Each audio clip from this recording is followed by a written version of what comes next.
Hi, class. I hope you're having a good week. Sorry to miss you this week. And um, yeah, I'll start out this lecture. We're going to continue talking about regression. We're going to get into multiple linear regression and then also logistic regression. First thing I wanted to do, though, was do a little brief review of the simple linear regression and give you one more example. I kind of didn't get to everything I wanted to last week.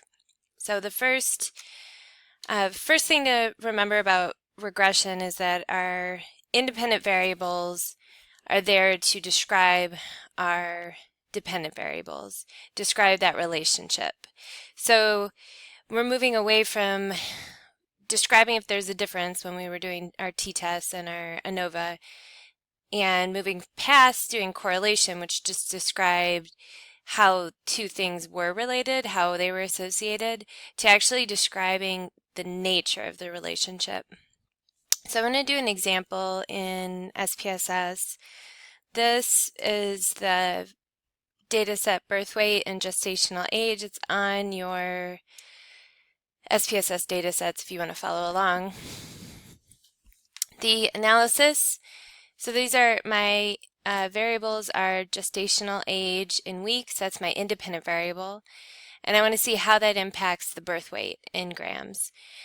Of course, we would think that the older the baby is at the gestational age when they are born, the larger they'll be, the higher the birth weight will be. So that's our guess. So we go to our analysis, and here's my data view. If you look at our data, we have gestational ages, birth weights for all these different infants. So we go to our regression, simple linear, and then we want to put our dependent variable, which is going to be the thing that we're trying to explore further. So we think birth weight is affected by our gestational age. So that's going to be our dependent variable, and then our gestational age will go here into independent variables. And you hit OK, and that gives us our regression analysis. So again, here's that model summary, which tells us the coefficient of determination. And then here is our ANOVA table, which gives us the different levels of variability within the model, within random error, residual error, and then our F statistic. So this significance value is much less than 0.05. So we have a significant overall model. So this model that we created, gestational age describing birth weight having an impact, is significant. And then we have our coefficients here. So our coefficients are whatever independent variables we put in here. We have the constant, this is our beta naught, and then we have our gestational age, which is our beta 1, our beta coefficient for our independent variable. These are both significant. If you look at these and you see that they're not significant, then that shows you that your model is not perfect. It's probably not going to be significant up here if these aren't significant. So you can consider changing the independent variables if these are not significant. Okay, so this is the information you get from SPSS, and then summarizing it in my PowerPoint, we get a significant model. So this is kind of how you would want to talk about your simple linear regression results. So you would say there's a significant model, so birth weight is statistically significant in describing not birth weight, gestational age is a significant indicator of birth weight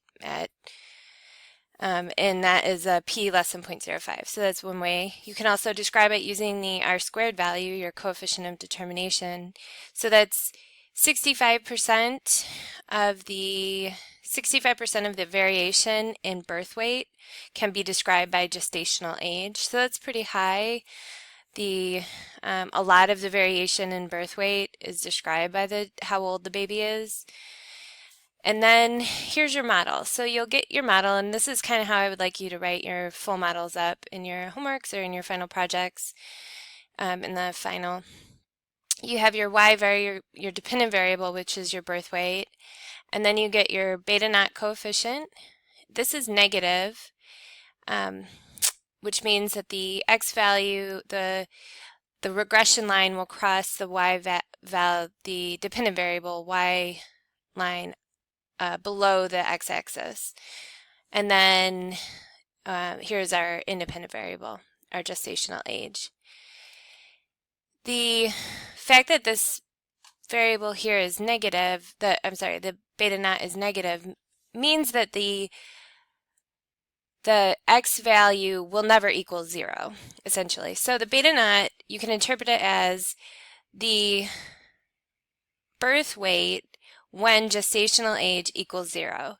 So the beta naught is interpreted as the y value, the outcome variable, the value for the dependent variable, when the independent variables, the gestational age is equal to 0. That can never occur. You're not going to have a gestational age of 0. That's impossible, so that's why you have this negative weight. It's still a positive relationship. As the gestational age increases, birth weight increases. It's just the line starts lower. So when we input these, the gestational age in weeks will increase pretty quickly, and then we'll get a positive overall birth weight. So the second thing you want to interpret is the actual value for the independent variable. And what this means on the base is as x increases by 1 unit, y increases by the value of the beta coefficient. So that's overall how you interpret that. In our particular value, our gestational age is in weeks, so our birth weight is in grams. So the way you interpret this value is as gestational age increases by 1 week, 1 unit, the birth weight is going to increase by 178.9 grams. That's how you interpret the model. So then you can further use it to predict the birth weight of a baby at some sort of particular gestational age.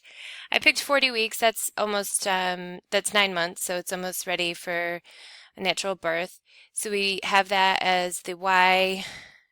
We input 40 as our x value, and this is 40 weeks. If I wanted to put 9 months, I would have to convert it to weeks. You have to be consistent with your units based on the model. So I plug in 40, do the math, and I get 3,186 grams. So that means if a baby is born at 40 weeks based on our model, it's going to be approximately 3,186 grams, which is about 7 pounds, which is kind of average. So that is a quick little review of simple linear regression. I will end this little video here, and then I'll get into multiple linear regression and logistic regression next. Thanks.